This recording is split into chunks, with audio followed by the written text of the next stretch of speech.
Welcome everyone to the MOOC course on Introduction to Sociology 2.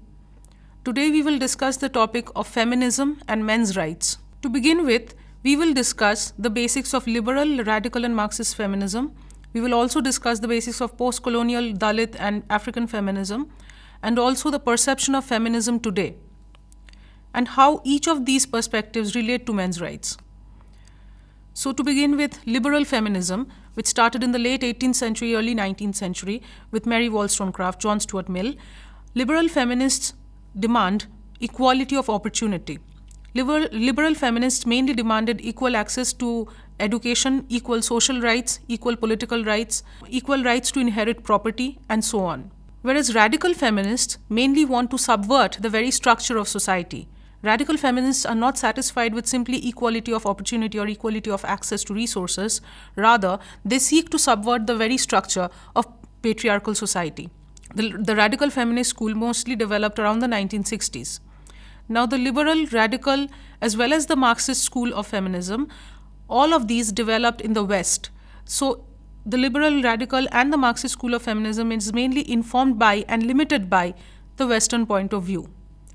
What they fail to understand, what the liberal, radical, and Marxist schools of feminism fail to take account of, are the experiences of the women across the world from other cultures. Therefore, we have post-colonial feminism, we have Dalit feminism, African feminism, Black feminism, each of which bring forth the point of view of women from various other cultures beyond the Western civilization. In the present times, feminism is perceived in a very different way. Whereas originally the feminist movement began with the demand for equality, today feminism is often wrongly associated with misandry. This course will help us to understand why this association came about and also help us to understand how feminist thought can be brought back to the demand for equality rather than this idea of misandry. Mary Wollstonecraft and John Stuart Mill, they began the liberal feminist school with the demand for equal access to opportunities, regardless of gender. According to the liberal feminists, women are restricted by the patriarchal structure. The liberal feminist school developed in the late 18th century, early 19th century, and back then, women were, of course, restricted from various domains of the public sphere. The liberal feminist school, therefore, demands equal social and educational rights for women. The liberal feminists demanded that women have access to the same educational opportunities, that women have voting rights, that women have rights to inherit property, and so on.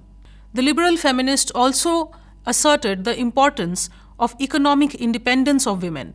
It is believed that through economic independence, women would be able to liberate themselves from the dependence on the family structure, from the dependence on men. Mary Wollstonecraft advocated the reading of history through the throng. This is known as the collective reading of history. Therefore, Mary Wollstonecraft believed that when we are reading history, we must read history as a community. We cannot read history only as an individual, but as an empathetic member of the community of women. And it is through such reading of history through the throng that women would be able to bring about their own standpoint. Mary Wollstonecraft believed that individuality itself is a social product. This is because although rights are an instrument to form individual agency, nonetheless, they are formed by the social. They are formed from home. The awareness of rights, the awareness of individual rights begins at home. It begins with the family. And the family is a part of the social. Therefore, individuality itself is a social product. Next, Mary Wollstonecraft says that reason is a product of nature. Reason is a product of nature. It is something we naturally develop if our bodies and minds are sufficiently cared for and sufficiently nurtured. And this nature itself is both eternal, ever-progressing, and changing. Reason is something that develops naturally. However, if a human being is subjugated and denied the nurture of the body and the mind, then that human being would fail to develop the faculty for reason. This is not because the human being is himself or herself naturally lacking in the faculty for reason, but simply because he or she has been subjugated, has been denied the nourishment that is required to develop the faculty of reason. Women must therefore nurture their minds, nurture their bodies to be able to do justice to their rights. Without this nurturing, there would be no development of reason. Next, Mary Wollstonecraft says that inequality breeds irrationality. Therefore, the systemic subjugation of women leads to their own derationalization. If women are systematically subjugated throughout history, it would not lead to their emancipation. There is a need for nurturing, there is a need for natural nurturing of the mind and the body, for women to be able to speak up for themselves. However, if there is an inequality in access to nourishment, if there is an inequality in access to power, if there is an inequality in access to basic rights, then that inequality itself will lead to irrationality, that inequality itself will lead to lack of reason. Therefore, the way to bring about reason among all human beings is to restore gender balance in society and to ensure that inequality of access, inequality of opportunity is reduced. We have seen what the liberal feminist school has mainly demanded, and we will go on to see that the men's rights discourse that originally started in the 1960s also aligned with this liberal feminist demand for equality. Because the liberal feminist and the men's rights groups both demand equal access to opportunities, equal access to power, equal access in the public and private domain. However, the radical feminist school, which developed in the 1960s, went far beyond this demand for equality. The radical feminist school questions the existing values of the liberal world, including the values of equality. Therefore, for the radical feminists, it is not enough to have equal opportunities, because even those equal opportunities are being given to us within a patriarchal structure. The radical feminists seek to dismantle the very structure of society. They seek to subvert the very structure of society because they believe that the entirety of society is patriarchal. From the perspective of cognitive development, between genders, there exists a conflicting responsibilities rather than competing rights. This requires a contextual, narrative-based mode of thinking. Next, radical feminists, as we have discussed before, seek to subvert the very structure of society. They seek to dismantle the existing status quo. They believe that for as long as we struggle within the status quo, the struggle will remain futile. And the only way to make it useful and the only way to make it valuable is by subverting the status quo altogether. However, in doing so, radical feminists have also demanded a kind of subversion which leads to a destruction of the basic social structures which are essential for the sustenance, for the maintenance of society. These are the family, marriage, and so on. Radical feminists are also opposed to the institution of marriage. Radical feminists are also opposed to the institution of family. Radical feminists also find natural reproduction to be patriarchal in nature. For radical feminists, marriage itself is a patriarchal institution. For radical feminists, family is a patriarchal institution, and natural reproduction also is a patriarchal process. However, we must remember that family, marriage are institutions that exist not simply for the domination of men, but also for the nurturing of children. Without the nurturing of children, society itself would collapse. And we need the nurturing of children to happen within a sphere of comfort, within a sphere of protection, in order for society to continue in a healthy manner. However, according to radical feminists, the family itself is a structure which perpetuates a patriarchal domination, which perpetuates a subjugation of women, and therefore there are radical feminists who are completely opposed to marriage and family. Next, we look at Bourdieu's idea of a gendered habitus. Pierre Bourdieu is a French sociologist who developed the idea of the habitus. The habitus is a structured structure and a structuring structure. The habitus is based on our dispositions. It is based on our upbringing. Our habitus is what we develop on the basis of the way we have been raised. Our habitus is what we develop and what informs our tendencies, what informs our tastes, what informs our dispositions. Bourdieu has discussed the concept of habitus in relation to the concept of capital. Bourdieu has discussed the concept of economic, cultural, social, and symbolic capital. However, There is also the idea of the gendered habitus. And according to radical feminists, the gendered habitus begins at home. Radical feminists say that the gendered habitus begins within the sphere of the family, where through gendered division of labor, through gendered expectations of labor, children are socialized in a way, and adults are also socialized in a way that makes them perform certain gendered activities, certain gendered roles, and it is through this that radical feminists believe the gendered habitus is formed.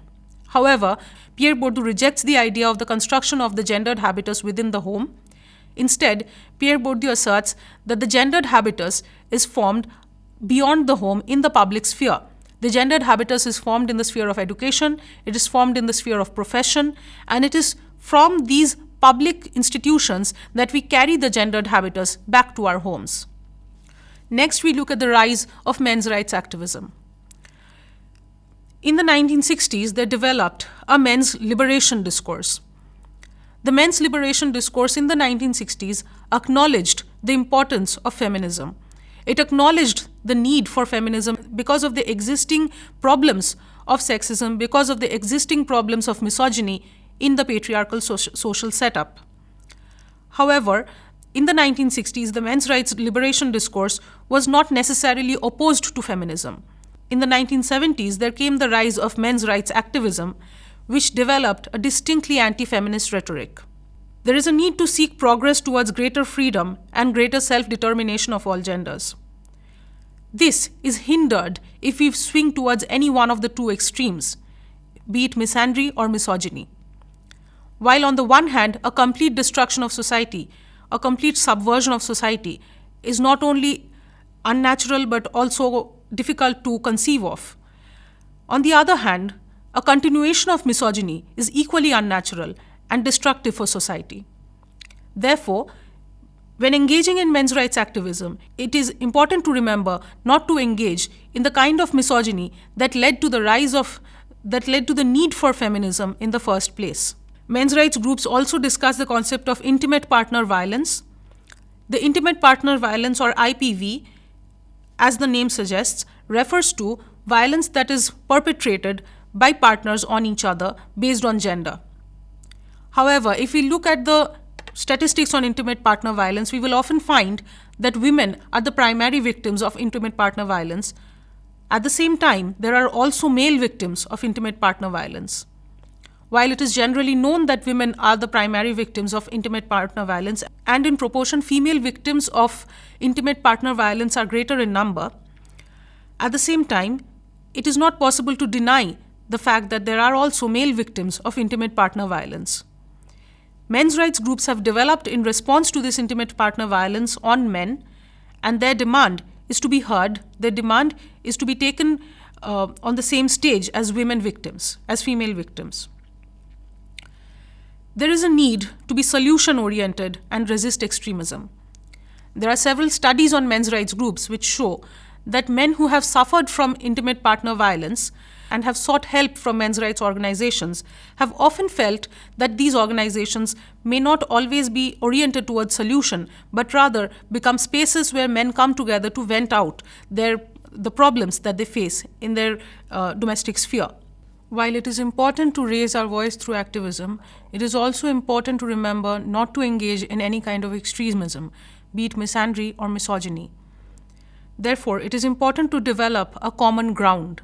It is important to come to an understanding which goes beyond the gender war and establishes a plane in which we are solution-oriented, where we can finally reach a place of where we are solution-oriented and where we can finally reach a common ground. In the context of men's rights activism, one of the issues that is heavily raised, is the issue of accountability and due process. Men's rights activists often raise the issue of false accusations. This is because while there exist laws in our country and while there are conventions in our society which protect women, these laws and conventions are sometimes misused by certain women, which leads to the problems of false accusations. It is important to remember that false accusations victimize two categories of people. On the one hand, false accusations victimize men who may not have committed the crime or who may not have committed that misdemeanor. And on the other hand, false accusations also victimize women who are genuine victims. This is because when there has been a series of false accusations, then people begin to lose faith in the existing laws and then people begin to lose faith in the conventions which are supposed to protect the victims. And when that faith is lost, then the victims lose the ability to make their voices heard. When laws and conventions exist to protect women, it is important to make sure that they are also protected from misuse. If they are not protected from misuse, then the struggle of the genuine victims is often delegitimized. It is not recognized.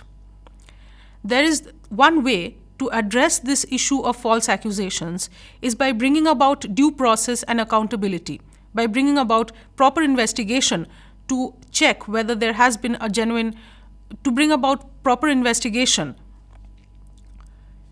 Although, in cases of abuse, it is often difficult to conduct due process, to conduct investigations. Especially in the case of abuse within the home, in the domestic sphere, it is often very difficult to conduct investigations. However, without the place for accountability, there is no way to ensure that false accusations are reduced in number. There is a need also to encourage genuine victims to raise their voices. This can be done through various groups, through various feminist groups as well as men's rights groups, which can engage with real victims of violence, with real victims of domestic abuse, and help to bring about their points of view into the public domain. It is also important to remember that victims of various forms of abuse are often traumatized. They often fear a repetition of that violence. Therefore, it is important to maintain anonymity. It is also important to maintain privacy when we are engaging with victims of abuse. When we are engaging with victims of violence, it is important to remember that they may not always seek to come out in the public with the story of their abuse. It is important to maintain that boundary and ensure that they are comfortable in the space in which they are sharing their problems. While keeping all of this in mind, we must also remember that men's rights activism as well as feminist activism need to be brought to a common ground which is away from both the extremes of misandry or misogyny. As long as we engage with the extremes, there can be no move towards a solution. And the intent is not to move towards extremes, but to move towards a solution. The feminist movement from its very inception has demanded equality. Equality of access, equality of opportunity, equality of access to property rights, equality of voting rights, equality of education rights and social rights, and various other forms of equality. However, when we discuss the concept of equality, it is important to remember what variety of equality we are talking about. Equality can be of two types: equality of opportunity and equality of outcome. Equality of opportunity refers to the condition where all people, regardless of class, regardless of gender, creed, race, ethnicity, or any other such social category, all people have access to the same rights and opportunities. All people have access to the same sources, to the same resources. This ensures that all people are able to develop on their potential, that all people have at least the opportunity to seek some form of growth through the same kinds of opportunities. This is the kind of equality that has been demanded by the feminist movement from its very inception. The liberal feminists sought equality of opportunity. The liberal feminists did not deny the differences between the genders. Men's liberation discourse as well agrees with the liberal feminists on this issue of equality of opportunity. They believe that there is a problem of patriarchy, there is a problem of sexism within the patriarchal structure, and they believe that feminism is required in order to undo this problem and bring about an equality of genders, but in the context of opportunity. On the other hand, there is the equality of outcome. Equality of outcome is an unnatural process. Equality of outcome demands that all people have the same results regardless of the effort that they put in. This means that even if two students put in varying degrees of effort, they receive the same result. This is an unnatural condition in which it doesn't matter what you do, how much effort you put in, because you will get the same results as the person next to you. The feminist movement or the men's rights movement do not demand this variety of equality of outcome. This is because equality of outcome denies the reality of differences. When we look at human society, it is obvious that there are differences in the world. There are differences of gender, there are differences of caste, there are differences of race, ethnicity, there are differences of variety of things, there are differences of various kinds of social categories that exist in our social world. Equality of opportunity does not seek to deny the existence of these differences. It simply seeks to bring about equal social opportunities regardless of these differences. Even if these differences exist, they should not be used as an excuse to stop us from having access to the same kinds of opportunities and resources. The feminist movement from its very inception, as well as men's rights discourse, believed in this equality of opportunity. In conclusion, we have discussed the feminist interaction with men's rights from liberal to radical. In this discussion, we have seen that the liberal feminist school has several points in agreement with the early men's rights discourse. The radical feminist school, on the other hand, seeks to subvert the very structure of society and is dissatisfied with simply an access to equality. It seeks far more than equality. It seeks to subvert the very structure of patriarchy. When we are engaging with the study of feminism and men's rights groups, we must acknowledge the existing issues of patriarchy. We cannot deny the existence of misogyny across societies even today. At the same time, we also must acknowledge the existence of misandry in certain spaces. There is a need to address the patriarchal expectations across genders as well. Just as we have acknowledged the existence of misogyny as well as misandry, both of which create problems in society, we must also remember that within patriarchal structure, certain expectations are made from all genders.